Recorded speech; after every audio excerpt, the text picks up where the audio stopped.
Shalom teman-teman, kita patut bersyukur kepada Tuhan karena Tuhan memberi kita kesempatan untuk terus belajar tentang kebenarannya.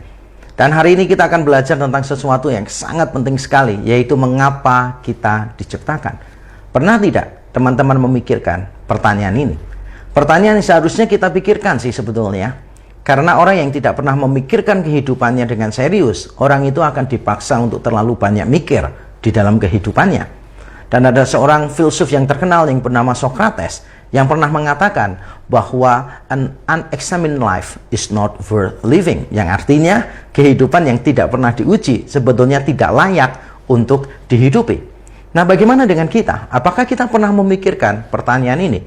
Karena bagaimana kita hidup, bagaimana kita menentukan ini berarti dan tidak berarti, ini penting dan tidak penting, semuanya ditentukan oleh jawaban kita terhadap pertanyaan tadi. Untuk apakah kita diciptakan? Jadi hari ini kita memberanikan diri untuk mempertanyakan sebuah pertanyaan yang mungkin akan menjadi the biggest question in our life, the most important question in my life and yours. Dan kita perlu dengan serius memikirkannya. Dan karena itu kita butuh penyertaan Tuhan. Mari kita berdoa bersama-sama sebelum kita mendengarkan firman Tuhan. Bapa di surga, kami datang kepadamu karena kami tahu kami lemah, kami terbatas, tapi kami memberanikan diri untuk membahas sesuatu yang sangat besar sekali, sesuatu yang sangat fundamental sekali, sesuatu yang akan mempengaruhi kehidupan kami, yang akan membentuk banyak hal di dalam hidup kami. Apa yang kami anggap penting, ambisi kami, cita-cita kami, semua yang ada pada kami ditentukan oleh jawaban terhadap pertanyaan ini, yaitu untuk apa kami diciptakan, untuk apa kami ada di dalam dunia ini. Kami berdoa kiranya Roh-Mu yang kudus menerangi hati kami dan pikiran kami, supaya kami lebih terbuka terhadap firman-Mu, gampang dibentuk menerima firman-Mu dengan lemah lembut, dan lebih daripada semuanya itu, kiranya firman-Mu benar-benar membawa kami kepada kehendak-Mu yang sempurna ya Tuhan. Tolong setiap kami supaya kami bisa mengerti firman-Mu. Terima kasih Tuhan, di dalam Kristus Yesus Tuhan kami berdoa dan kami mengucap syukur. Amin. Saya tidak tahu seberapa sering teman-teman memikirkan tentang pertanyaan tadi, untuk apa kita diciptakan. Mungkin bagi sebagian orang dia tidak pernah memikirkan sama sekali. Tetapi bagi yang tidak pernah memikirkan sama sekali, saya yakin suatu kelak kita pasti akan dipaksa untuk memikirkannya. Terutama ketika kita ada di tempat yang paling bawah dan di tempat yang paling atas. Ketika kita ada di tempat yang paling bawah, kita bertanya-tanya, untuk apa kita hidup kalau cuma menderita semacam ini? Untuk apa kita hidup kalau hidup kita dipenuhi dengan berbagai macam kesusahan? Untuk apa kita hidup? Di tanggal tua, ketika kita nembak cewek ditolak misalnya, ketika kita berharap banyak pada seorang cowok, ternyata harapan kita pupus di tengah jalan, cinta bertepuk sebelah tangan, ketika ambisi kita akhirnya porak-poranda di tengah jalan, ketika kita benar-benar dalam keadaan yang terpuruk, maka kita bertanya-tanya, untuk apa kita hidup? Dan kalau kita ada di tempat yang paling tinggi, kita juga mungkin akan mempertanyakan hal yang sama. Karena ketika kita ada di tempat yang paling tinggi, maka kita akan menyadari bahwa semuanya itu adalah kesia-siaan. Banyak orang yang sudah berusaha sebisa mungkin untuk sampai ke puncak, tetapi mereka mendapati ketika mereka ada di puncak, mereka tidak menemukan apapun. Nah, ketika terjadi kekosongan, walaupun sudah mendapatkan apa yang diinginkan oleh banyak orang, popularitas, kemakmuran, keberhasilan, kepandaian, gelar, prestasi, dan sebagainya, tapi tetap ada kekosongan di dalam diri manusia. Lalu manusia mulai bertanya, untuk apa aku hidup? Untuk apa semua yang aku sudah lakukan? Jadi bagi teman-teman yang belum pernah mempertanyakan, saya pastikan suatu kelak teman-teman pasti akan mempertanyakannya. Karena itu ada baiknya bagi kita untuk mempertanyakan dari sekarang. Nah, bagi teman-teman yang sudah pernah mempertanyakannya, saya mau tahu jawabannya apa. Mungkin ada di antara kita yang masih bingung dan terus menggumulkannya. Dan itu wajar, tidak perlu terlalu keras terhadap diri sendiri, tidak perlu terlalu menghakimi diri sendiri ketika kita masih belum tahu sebenarnya tujuan hidup kita apa. Kita masih bingung karena hidup kita itu seperti puzzle yang terpisah satu dengan yang lain. Kita belum melihat gambaran besarnya seperti apa. Dan saya ingin memastikan bahwa banyak orang masih berada di dalam proses pencarian. Jadi bukan cuma teman-teman saja, banyak orang yang berada di dalam proses pencarian. Tapi lebih baik kita sudah ada di dalam prosesnya daripada kita belum melakukannya sama sekali.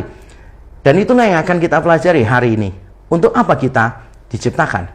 Nah, terlepas bagaimana keadaan kita, latar belakang kita. Mungkin kita orang yang pandai, orang yang bodoh, orang yang kaya, orang yang miskin, orang yang tua, orang yang muda, kita semua memiliki pertanyaan tentang untuk apa kita diciptakan. Dan pertanyaan ini sebetulnya sudah dipikirkan sejak lama oleh mereka yang sangat pandai sekali yang kita kenal dengan nama para filsuf. Sejak kuno, para filsuf mulai menggumulkan pertanyaan ini. Dan sampai sekarang pun beberapa masih terus mempertanyakannya. Kalau boleh, saya mengkalimatkan dan mengutip dari sebuah pertanyaan yang sangat terkenal sekali, yang sering didiskusikan di dalam filsafat.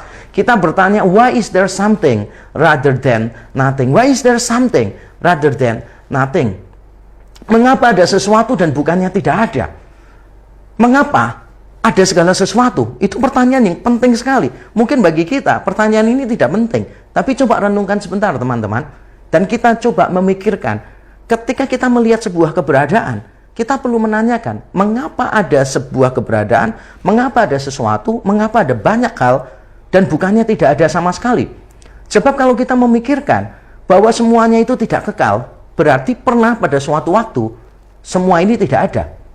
Saya tidak ada, alam semesta tidak ada, kita semua tidak ada. Kalau memang pernah, suatu ketika dulu, semuanya ini tidak ada, mengapa sekarang jadi ada?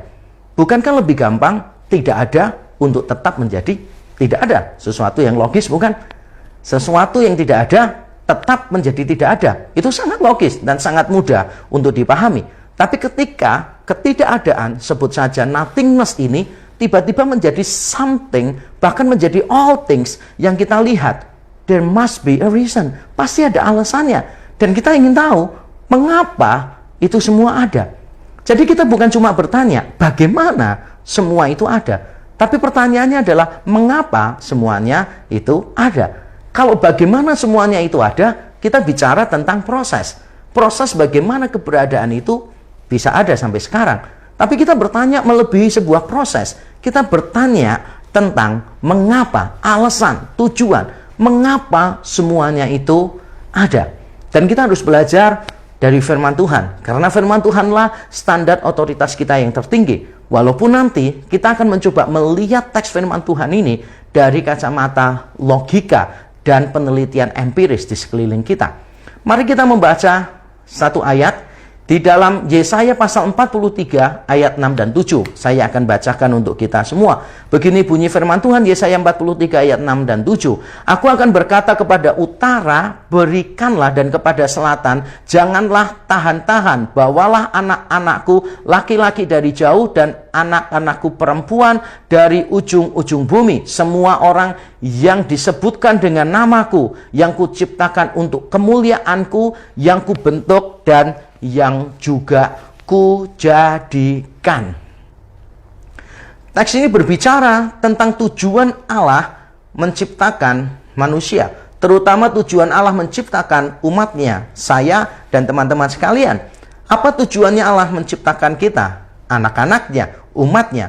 Yaitu supaya kita memuliakan Allah. Kita diciptakan untuk kepentingan Allah kita. Dan mungkin kita sebagai orang-orang Kristen, maka kita mudah untuk mengaminkan hal ini. Kita langsung bisa berkata, haleluya, memang Allah pencipta kita. Jadi dia berhak untuk menentukan apa tujuan hidup kita.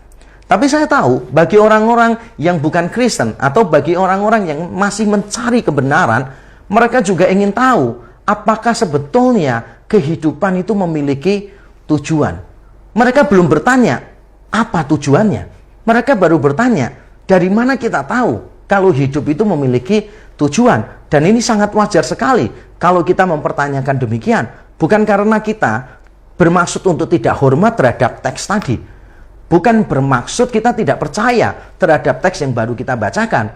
Tapi sangat wajar kalau kita sebagai manusia yang diciptakan Tuhan, dengan semua kapasitas rasional kita, kita bertanya, untuk apa Allah menciptakan kita? Tapi sebelum kita sampai ke sana, kita perlu bertanya lebih dahulu, apakah hidup memang memiliki tujuan? Percuma kita mendiskusikan tujuannya apa, kalau ternyata memang tidak ada tujuannya. Saya ingat beberapa tahun yang lalu saya pelayanan di satu pulau, di satu kota, lalu saya diminta untuk mendoakan satu orang yang sakit.